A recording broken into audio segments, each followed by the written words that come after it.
Hello and welcome to Radical Democracy. I am Maddi Cheers, and today's episode is Radical Fatherhood.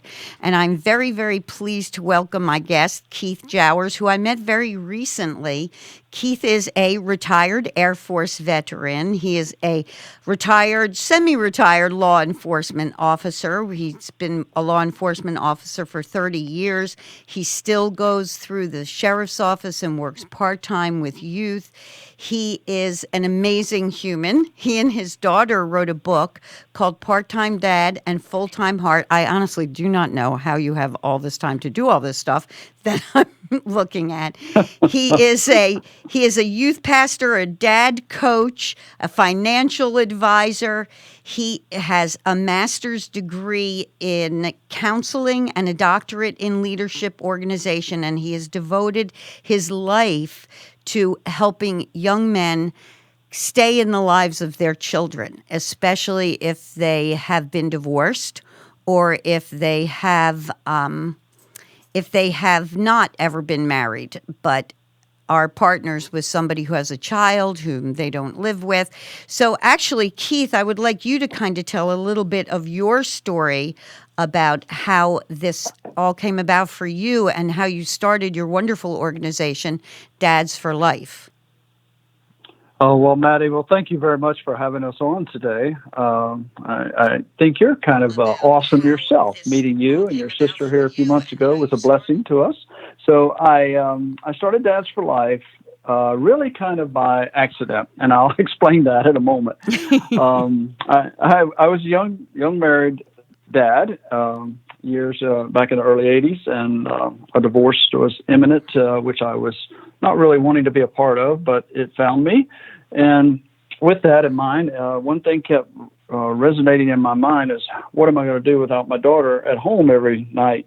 And it just really bothered me as a dad, because as a father, we have a responsibility to raise our children up and raise them to be productive citizens, to take over, so to speak, after we're gone, right? And I was wondering, how am I going to do this on a part-time level?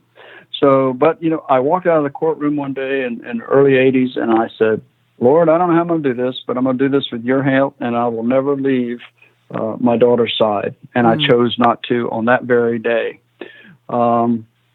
It took a while for me to get used to that, because obviously, Maddie, it's a challenge when you go through that, obviously. But when you have children in the mix, I decided that whatever it took, I would be involved in Christina's life, and I was. So with that being said, I started falling into the routine of when I would get her, when I wouldn't get her, and that kind of thing. But every chance I had, I would. I didn't have technology back then, so I'd drop her a card in the mail or a note in the mail, or I'd call her on certain days. One of the things we did is every day, on the first day of every school year, even into college, I would call her and see how that first day went and how I could help her adjust to this new school or this new grade. So that became a tradition, basically, for us. And it just happened. And I was at every school event that I could possibly be at, Maddie, just to be her dad. Didn't think about writing a book one day, but when I sat down to do that, that's when we called it Part-Time Dad, because I always kept a full-time heart. Oh, I love that title, too. This is a topic we have discussed with other guests, mostly women, mostly moms, and there does seem to be a trend in our country to not really recognize and appreciate the necessity of family and the importance of dads in the lives of their children, and especially in the lives of boys. You and I talked about that, and I told you that a friend of mine who's an educator is very concerned about the fact that women seem to be pulling themselves together, having circles, supporting each other, but our boys seem to be left behind. And they are not considered as important, in the life of a child, which amazes me. But when I was telling you before the show, somebody asked me, well, what does fatherhood have to do with democracy? Well, democracy, of all the forms of government, is based on community, and community is based on family. It's supposed to be the voice of the people. So how can we raise truly healthy children if both parents are not involved in their lives, even if they're not together? So I'm going to turn it back to you on that note, because you said you have some pretty interesting statistics on fatherlessness.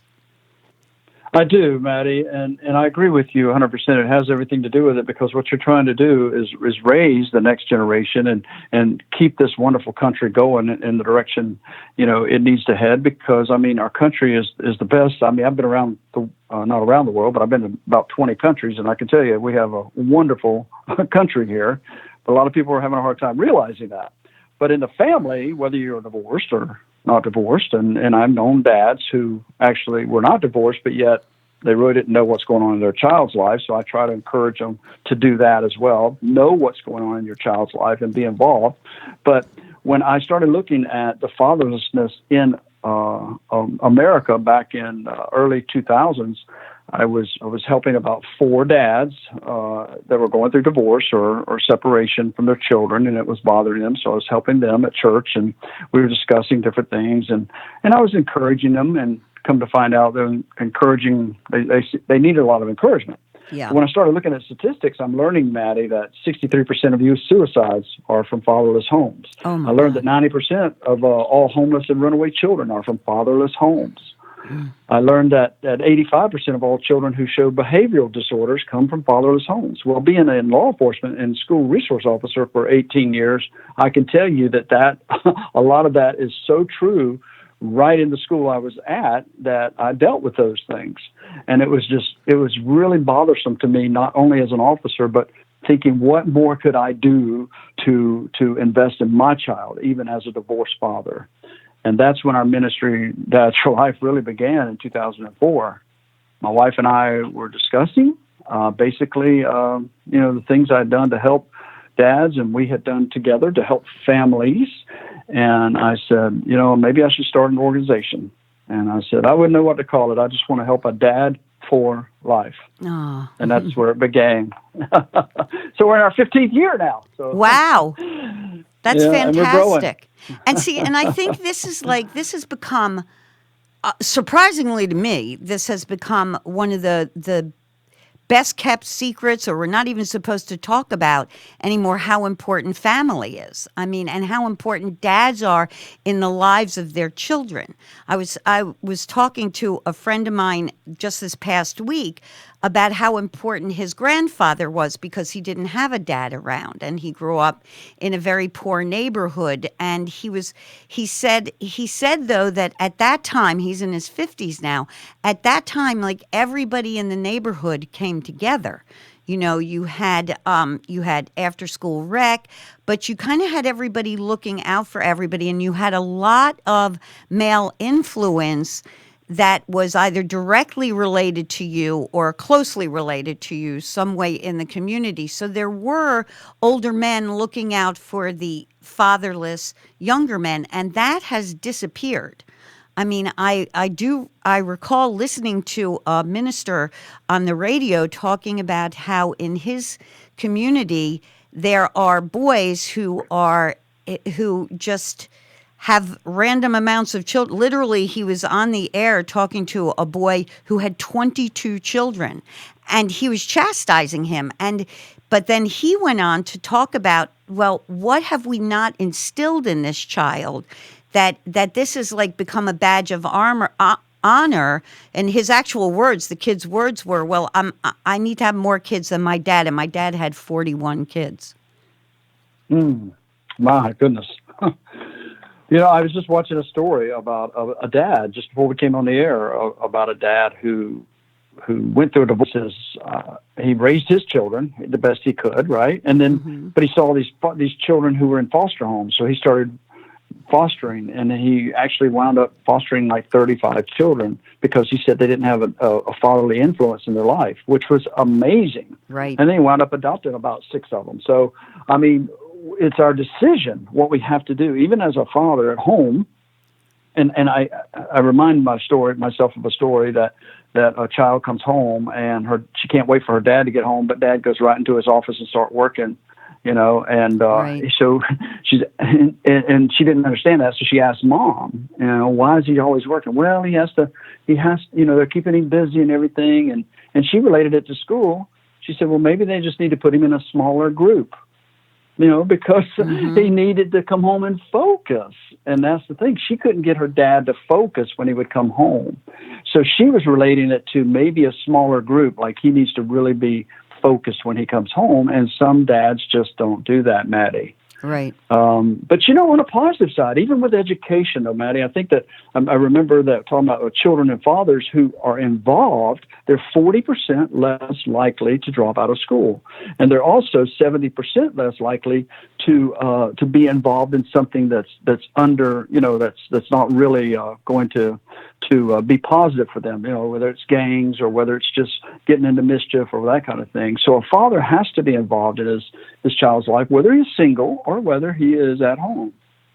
Absolutely. And I think that training in that involvement, to me, it needs to happen. And training in this idea of the family certainly being the best way to raise a child and I'm not saying that everybody can do that, but you can, like what you're talking about, you can have both parents involved. What kind of training do you give to these dads that want to stay involved and have to get back in their kids' lives or have not been involved?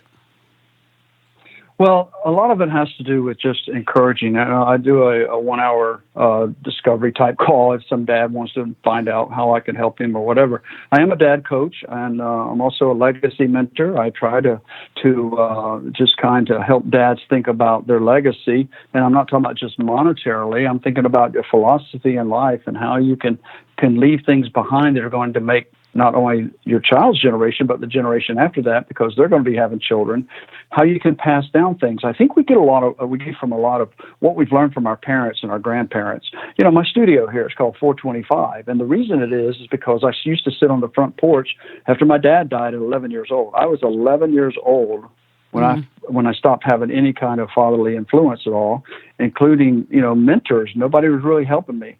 And my grandfather was a hard worker, but I really didn't know how to go talk to him, but he would talk to me, just giving me wisdom and highlights of how to stay out of trouble, basically, in our short conversations when I'd go to his house. Well, he had an address of 425. Right. So I remember on that porch, Maddie, we talked about honesty. We talked about, treating people right. We talked about helping people when they're hungry. When people walk by his house, he would just say, hey, Mr. Jones or whatever, are you hungry? You want something to eat? He would just be involved in his neighbors and being a neighborly person like we should be as neighbors. Yep. But when I walked away after helping settle his estate, I looked back and I saw this wooden address that said 425. And I really felt the Lord impressed me to take it. I didn't know why. So I took it and I replaced it with other numbers. And I actually, years later, have now named my studio 425 because simply I want nothing to come out of here that's dishonest, nothing that's, just kind of misleading people. But everything has to be truthful that comes out of what I say over the airways. So I think when we learn from our grandparents these valuable philosophy tips and things that really help them succeed, they may not have had a lot of money. They may not have had a lot of education, but they had a lot of wisdom, Maddie. Yes. And I think we lose that today when we're only involved in ourselves. Yep. When we're only saying, we're looking inward. We take the mirror test and we don't look there and say, what's really wrong with you, buddy? We don't take those mirror tests often enough to find out what's wrong with us so we can pass it down to our children. Right. Help them not make the same mistakes. That's our goal. So what I do is I teach through one-on-one mentoring. I'll teach. We're going to write some courses this coming year. We just released a financial course on our website where we can help dads get their finances in order so they're not always working paycheck to paycheck, and helping to kind of Brilliant. revamp some areas of where we're kind of lacking, and help get them strong in some areas that they need some help in. So we do anything we can to encourage, but a lot of it is on social media. We got like 25,000 followers that just kind of look for things that we put out on a daily basis and weekly basis here at Dads for Life. Wonderful. Wonderful, and so necessary. I mean, one of the things, I was talking to Tom Porter a couple of weeks ago, who's the Mohawk spiritual leader, and in that I spent the day with him, and I've known him for 18 years now, and one of the things he emphasized in that talk was their idea and the Great Law of Peace idea of the importance of the next 7 generations, having an eye towards what are we leaving here for the next 7 generations. And also, I've heard him say before, and others, and it's based on the 7 generations that came before. So we find ourselves now, and I have mentioned this on the show before, with this okay boomer mentality among young people, which is we don't need to listen to you old people. You're the ones that got us here. It's like this blaming the older generation as opposed to seeking the wisdom that is within the older generation. And I do think a lot of it is the media at large. When I sit and I talk to regular people, they don't have that attitude. But I think kids are pummeled with this so much. When you grow up in a faith like the Haudenosaunee, or any faith really, in their tradition where family is so emphasized, where you can't even have a leader who isn't married with children, especially men. The male leaders have to be married with 3 children because they believe there's a certain lack of unselfishness unless you have children, and that you have to be a father. You have to appreciate that you are here for your legacy for the next 7 generations. I remember listening to an ethics professor once talk about how we spend more time figuring out what kind of car we want to drive than we do figuring out what kind of life we want to have. And I do think that is a huge issue. When you're raised, one of the reasons that I talk about this a lot on this show, I do think that when you are raised in a spiritual faith, and whatever that spirituality is, there is an innate morality and there is also an innate community. So there are expectations, there are guidelines that children can look to, that families can look to. There are elders. And I think that that's very important, and it is certainly something we are missing, especially our young people are missing it. And they're the ones, at least the ones I talk to, that are saying they are missing it. Like I said, there's a huge group of young people that don't seem to want to listen to anybody older, but there's also a lot of young people that are wise enough to recognize that older people do have something to contribute, and also wise enough to recognize you don't always have to listen to them. You don't always have to agree. You can listen.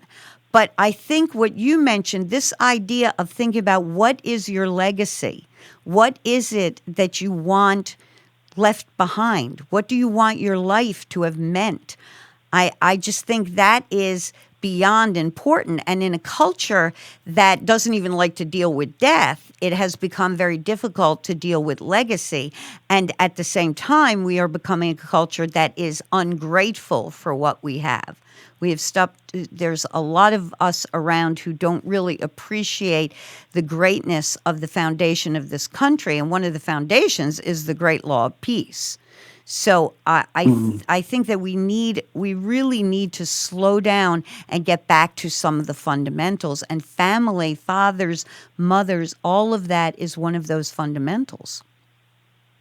You know, that is so true, Maddie. When you talk about just getting back to some of these things, I mean, I've talked with kids. As an SRO, I used to encourage kids on a daily basis. I'd have kids just be late to class just so they could come to my office and and just have a chat sometimes. And nothing big on what I was doing other than spending time with them, only to encourage them.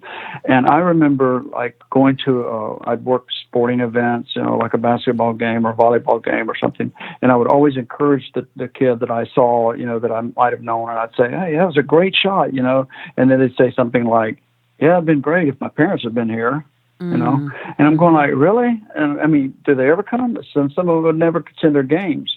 Well, and sometimes you can overdo that, and be so involved in the game and not let the kids really enjoy the game to where, it causes like arguments and things like that at the game, or, cussing out the referee or something like that. I'm not talking about that kind of involvement. I'm talking about positive involvement. And I remember one dad who showed up every football game. The only thing is he didn't have a son playing. He had a daughter cheering, so he was involved to watch his daughter cheer. But there again, it's the involvement. When you don't involve yourself with your kid's life and you don't know what's going on, really, do you know who they're talking to online? Do you really let them, lock themselves in a bedroom with a computer? I mean, you have to know who their friends are, truly talk to them, and be involved. But you can do it in a positive manner. You don't have to be civil all the time with them. I had one kid say, "Yeah, my dad only talks to me when he yells." I know. That's sad, Maddie. That is so sad. It's extremely sad. And it's also extremely sad how many kids are ignored at home. Like you said, there's two things going on that us in education have noticed. One of the things is that parents want to be their kids' friends, which it's okay to have a good time with your kids, but you're not their friend. They want to be like, they want their kids to think they're cool. They want their kids to think they're there for them, but not in a way like you're talking about. And the other thing that we see go on a lot is something you're alluding to here, which is that technology becomes the babysitter. So, I've had a long day at work. I'm tired. I don't feel like dealing with my children. So here's your iPad. Go in your room. And like you say, is somebody paying attention to what these kids are looking at? That is so true. And you can plan time with your child. Yes. Our daughter and son-in-law have 3 children, and the dad actually separates time out his day once a week to spend time with his kids individually and then as a group as well. But he'll take them out, the 2 older ones, he'll take out on a date, the 6-year-old or the 4-year-old boy, right. Whether it's going to see the latest Disney movie or what it is, but he'll spend time with them. He'll go get their ice cream or whatever they like, but spend individual time with them. It's not always to entertain them like a movie. It's to actually spend time and talk about their day, their life, what's bothering them. And I find that so honorable in what he's doing, because it's going to pay off down the road. It's going to pay off with his children, because they're never going to want to not be able to talk to dad. And listen, dads, if you don't talk to your children now, don't expect them to talk to you when they're older. Exactly. Because they won't. It's like the old Harry Chapin song, right? In the Cradle. Yep. It's an awesome song. Listen to that song, and you'll understand that if you don't talk to them now, spend time, you won't spend time with them later when you really want to. Exactly. And the involvement of parents in their children's lives, what children want is time and love. And, I say this, and I think, well, everybody's just going to go, well, of course that's what they want. Except that it seems like we have forgotten that. They want your time, and they want to be loved. They if your only form of communicating with them is yelling at them, all you're teaching them is that they are going to grow up, and when they want to be in control of their kids, they're going to yell. So it's like a cycle that you create of violent words, violent actions.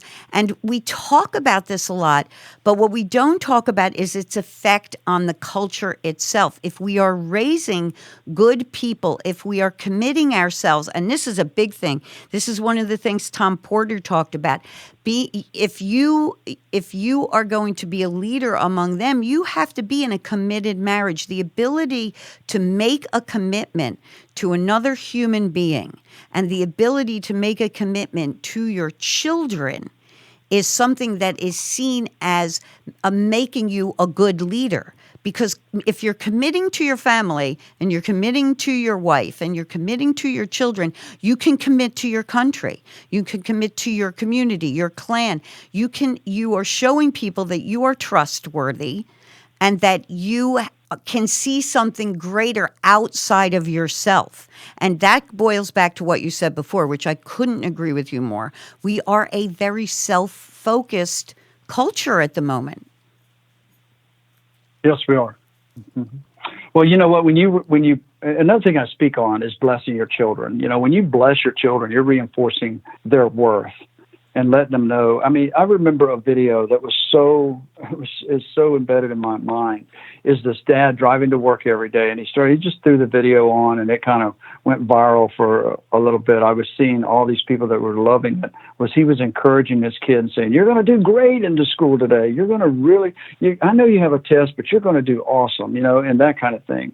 And when you do that, Maddi, is so important. My friend Garth Hallahan of Napkin Note Dad, he started writing notes and putting them in his kids' lunch when she was in elementary school. Well, then he got sick, and there was a chance he wasn't going to make it through these treatments.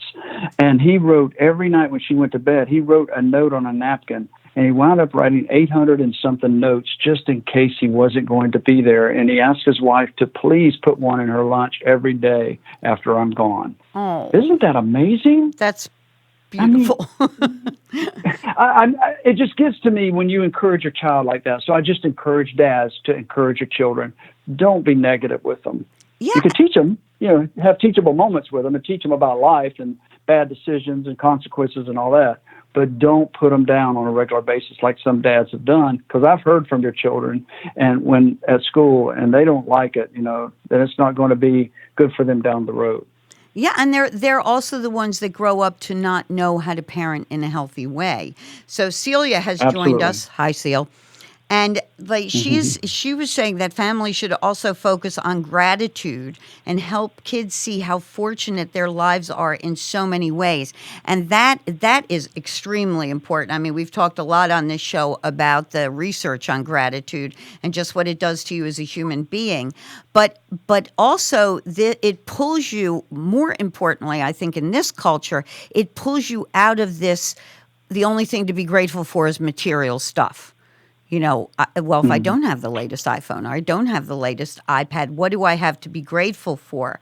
And when you're talking about, like Celia points out, how the world of technology has created a separation of family members, and loneliness is one of the worst problems facing teens today. They feel lonely. And suicide is directly connected to how lonely somebody feels in the world. And that can be dealt with within a family if the parents are involved. And like you said, it could be a note in a lunchbox. It's not like it has to be the latest iPhone, It's more that it has to be time and something that expresses your love. Back when I went through that divorce in the early 80s, I, wanted to do things with Christina when she was a little girl. And occasionally we would go to the theme parks, like Disney World or something, but that wasn't every weekend I picked her up. I couldn't afford that. Mm-hmm. So, but I did simple things, and I took her out to feed the ducks at the local college, or I went to the zoo, something like that. But on those times we did the less expensive things, we would have fun, we'd go to eat ice cream and that kind of thing. I mean, your child needs to know that you're going to be there regardless. So when they're having a difficult time, like when they're being bullied at school or something, you want them to come talk to you during those times. So I think blessing your children, you need to, to bless them, not bless them out, but bless them. I mean, meeting your children's need, Maddi, for affirmation doesn't have to be difficult. One way for them to do that is just to speak love in their lives a lot to them and talk to them and tell them to love them, Yes. Kiss them on the cheek or whatever, I mean, say, it's embarrass okay, them Dad, to do this, right? I mean, when you think about blessing your children, there's like 5 distinct elements you really could do to that, to build up your sons and your daughters. One is appropriate and meaningful touch, and hug them. and let them know everything's going to be all right, especially through those difficult times. Another way is the words of love and acceptance. Another way is the value placed on that child. The value you as a dad or even as a mom can place on that child is very important. Acknowledgement of a special future. Let them know, when I don't know what I'm going to be grow up. Well, you got time, son. You got time, daughter. Or maybe they change it 5 or 6 times. It's okay. Our daughter changed her mind a few times. And then the last thing would be just genuine commitment. Let them know that you are a dad for life. Right. Now, and then when it comes time to walk your daughter down the aisle like I had to do, well, that was tough. but there's coming that day when you're going to be that empty nester, but you want that nest to start filling up one day with those grandchildren to come home like ours is doing this Christmas. And we're excited to love them back into this home. It's so important to bless them and love them, Maddi. And there's nothing else that anybody would get out of today's chat with you and I. It's just that love your children and be involved is so important. Yep.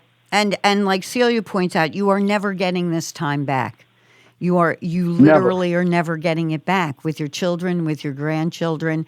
So anything you can do to let them know that they are blessed and loved and speak that language, that is what is so important. And I want to go back to something you just said about appropriate touch. So I did not finish reading the article before I got here because things were a little crazy for me today, but not that that's unusual. But the article I was trying to skim through was about how children don't know what appropriate touch is. Like there's so much out there. There's so much in social media. There's so many kids that don't have either a mother in their life or a father in their life. So especially for girls who do not have a dad in their life, this is a pretty devastating situation. And the newest research shows that these are women that really have trouble forming relationships with men and then even knowing like what is appropriate touching and interacting with other men, not other men, but with men in general.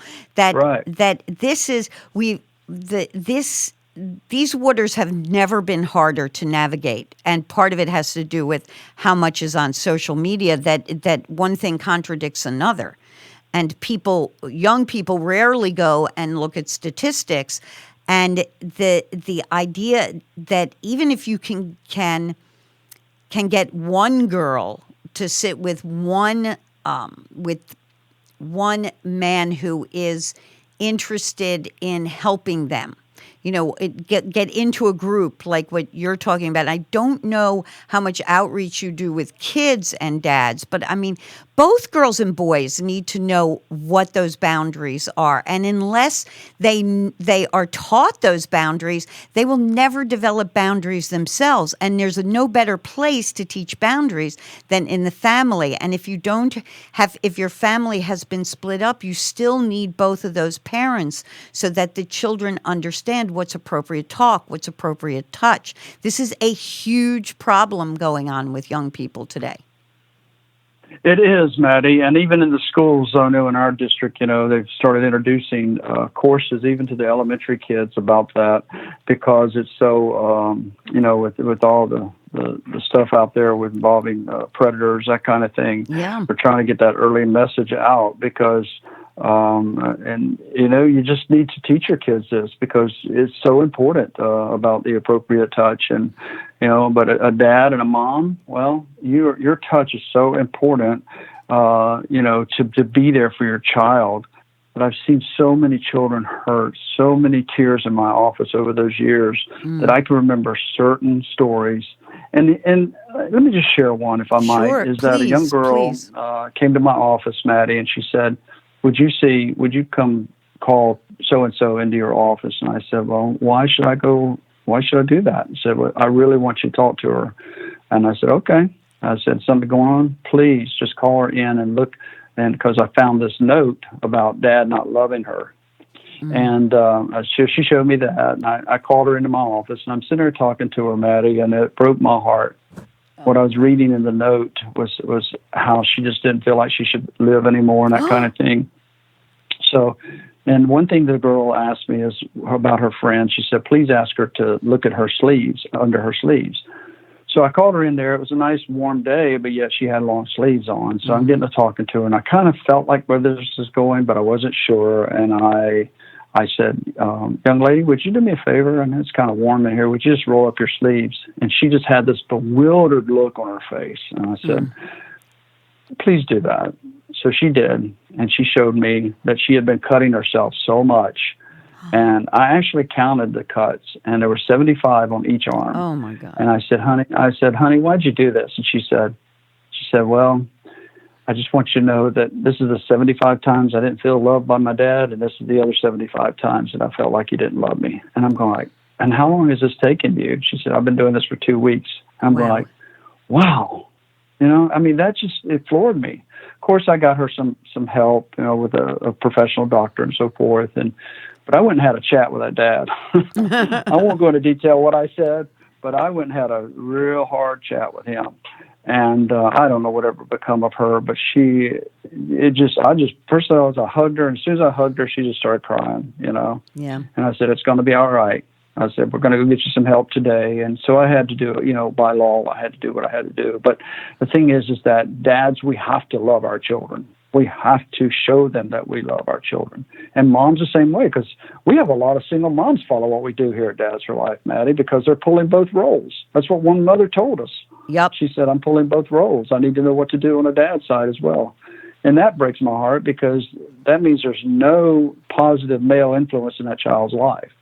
So we have the torch in our hands, and we can blow it out, or we can make it get brighter, So I don't think I've ever said that before, so that's a good one. I like that one, Keith. But that's exactly right. I enjoy what I do.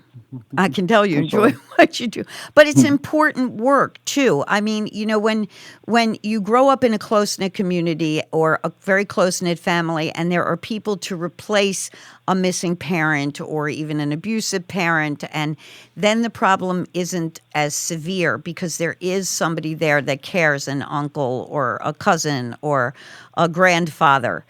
Somebody is there. But the problem that we're facing today is that there are lots of kids with nobody there, without the adult influence, and with parents that want to lay everything on the schools.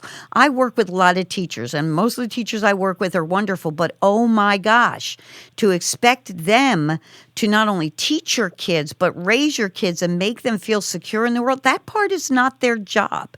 It is not the job of the school system to make your child feel confident and loved. That is your job. That is the job of the parent, and in the past, nobody ever questioned that. That was not something somebody thought, but we seem to have a generation, or maybe more than one generation, of parents that think that everything that should be done for your child should be done by the public, by the public school or the public healthcare people, or not done by the family. This to me actually is very concerning, deeply concerning. Absolutely, it is. And I used to tell parents that. They would come in my office sometimes, and they would start blaming the school. I said, whoa, let's just back up here, okay? I want you to know that my philosophy is that things start at home in the way of education. So, you need to be involved with your education long before what happened yesterday. You know, they were, of course, a lot of it was admin stuff. I'd have to refer it back to the school. It wasn't something I would be involved in. But it got me thinking about how parents sometimes do blame the schools a lot, and they don't even look at the curriculum. They don't even see what's going on, with the education today. They're under so much stress here in Florida about testing. Everything's a test now. The whole country. It's not this, and bullying. I believe that bullying needs to be addressed early in kids' lives to let them know that it's not right for somebody to pick on you or to downgrade you every time you come in that classroom and they hit you or whatever. It's not right. And to teach them, if anybody ever does that, you come talk to me, because then that parent has to go talk to that school. Something has to be done with it. We are seeing a terrible, terrible influx of kids that are being bullied that are retaliating most violently, and it's all over the news all the time, with all the school shootings and stuff like that. We have to be involved with what's going on in our schools. So as parents, we don't need to wait until it just blows up in the way of their how they feel about something one day, and they come home and just start screaming or whatever to their parents and thinking that's the school's fault. Okay, we need to really figure out early in life what's bothering our children and when they come home from school. That's why I said earlier, talk to your children, find out what happened at their day of school, and see. And as a parent what's bothering your child. You just have to look for those signs. Yes, and you have to admit they're there. A lot of parents Absolutely take it very personally. It's like, oh, if my kid's not doing well, if my kid's unhappy, I don't want to deal with that because it reflects badly on me. Get over it. And I truly believe that in some of these sex education classes that they teach in high school, it's far more important to be teaching about parenting. They're talking about how to avoid sex, how to not have sex, what to wear, all that kind of stuff. All right, important. We don't want your kids getting diseases if they're going to be sexually active. We would also be a nice idea to maybe teach like waiting, but it doesn't seem to me that when I'm talking to teachers I know in a high school setting that we are really talking to people about here's what it takes to parent. And when I sit in circle with people, when I sit and talk to women who are unhappy in their lives, who have had difficulty, who feel challenged, they also never felt like they were loved by their parents. And your wife makes a great comment here. Hi, Glenda. If parents don't show them, they will reach out to find love somewhere. Everything begins at home. You cannot blame teachers. Everything begins at home. For the first 3 years of most kids' lives, they are not in school. They might be in daycare, but that's very different. And actually now more and more people are starting to realize I don't want to make the choice to put my kid in daycare. I want to make a different choice. I've spoken about her before. I have a friend who she was making more money than her husband. And when they decided to have children, she decided she wanted to raise her own children. So she quit. And they lived on his salary, and they moved into a townhouse where they had 4 kids. A couple of kids had to share a room. What is wrong with that? We need to start.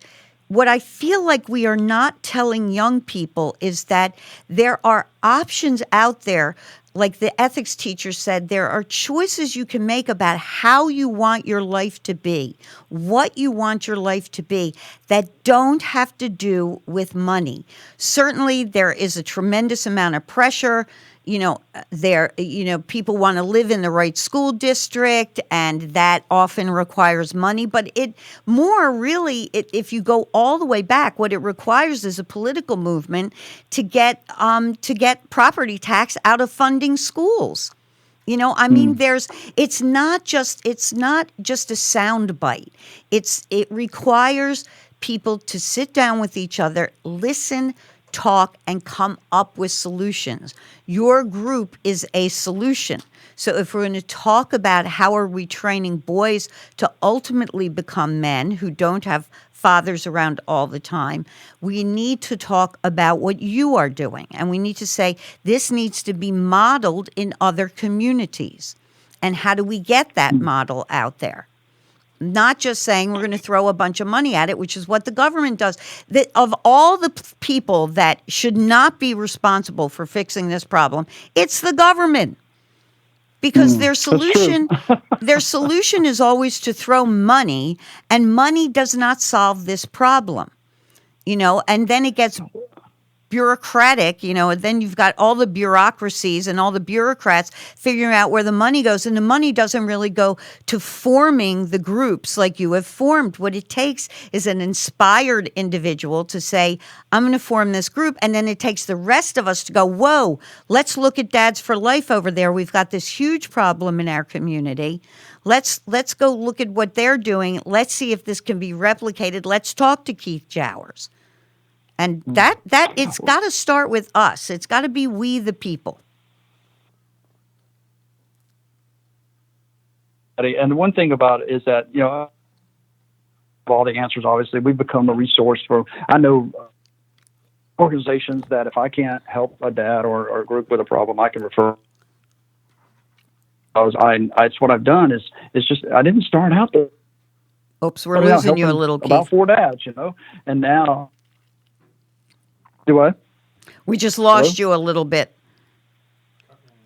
You're okay. You're cutting I in haven't and moved. out. Sorry. I don't know if you're on a cell phone or you're in a. Sorry, folks out there, listening audience. Yeah.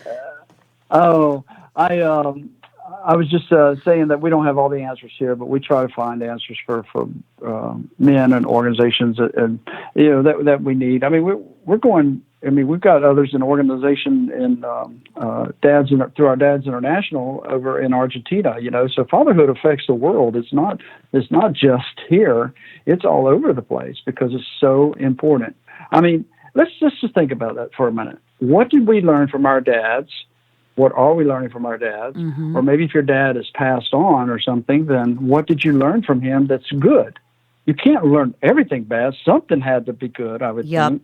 So in 2020, I'm going to actually start having a section about honoring dads, those dads that have passed on, and actually just, I mean, I hear about so many dads that are police officers that are losing their lives. I'm hearing about military dads who are losing their lives, so let's honor them. Let's go ahead and just write up their story and let's put it out there for people to learn from other people who were doing a good thing, for their children. And now they're no longer here, but their children and their relatives have learned something from them. Because I know that so many dads, I mean, my dad died when I was 11 years old. Mm-hmm. I didn't really know him. I mean, I knew he was a hard worker, but did I really get to know him when I got old enough to understand his philosophy on things? No, I didn't. I didn't have that chance.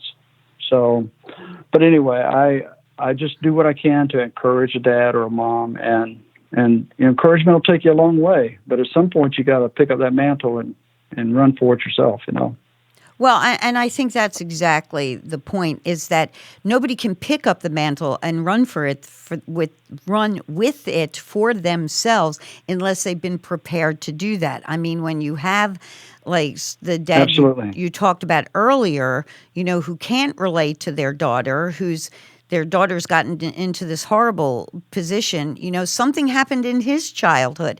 And somewhere along the line, we have to break that and we have to care about it. I mean, part of the problem is that as a large community, as a country, as a state even, where we talk about caring, but we're not doing the caring.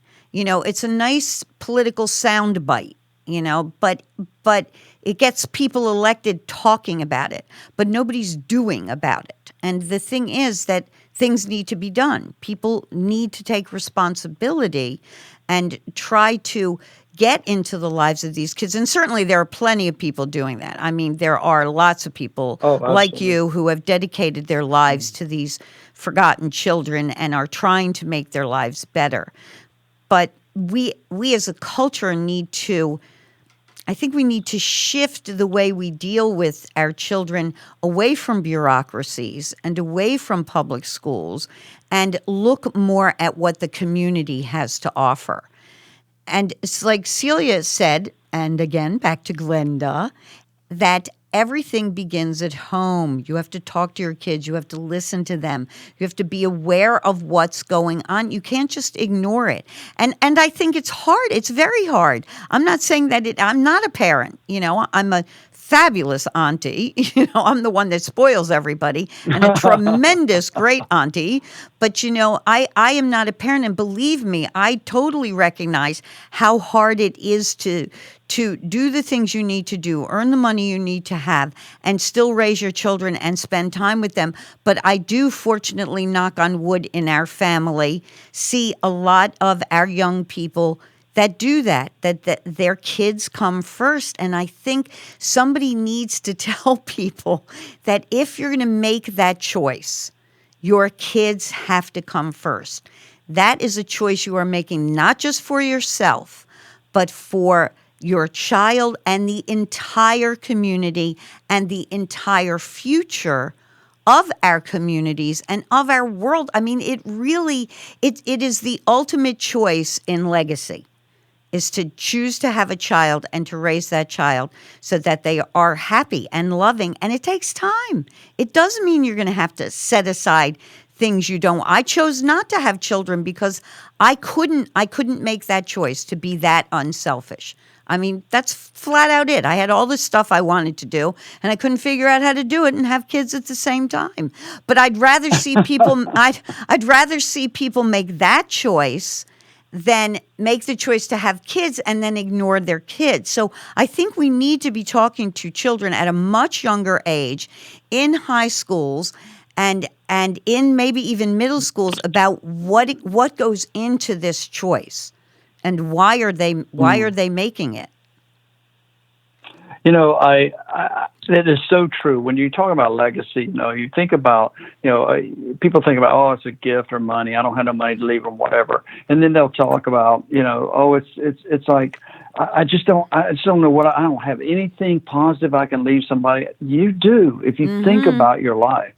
So when I say I'm a legacy mentor, I really take somebody that said, okay, what can I leave? All right, well, let's start with this and this and this. And then we start outlining a legacy for them, because what if you pass?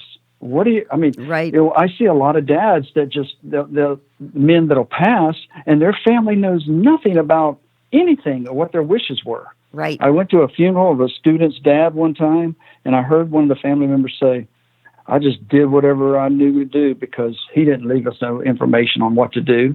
Well, that's part of your legacy, okay? You want your services, plan that out. I teach people that's what you got to do, right? But it's something that's transmitted. A legacy could be something that's transmitted or received by somebody like an ancestor that's going to be here after you're gone. But I'm going back to those porch talks I had with Grandpa on 425. Talk about honesty and things that are going to take them further than any money will ever take them, Maddie. It's, philosophy. I mean, when you have your dad for so many years into your adult life, there's so much you've learned from him. Well, those things are embedded in you, and you take that wisdom into your children and into your grandchildren, and it goes far beyond any amount of money you could ever leave somebody.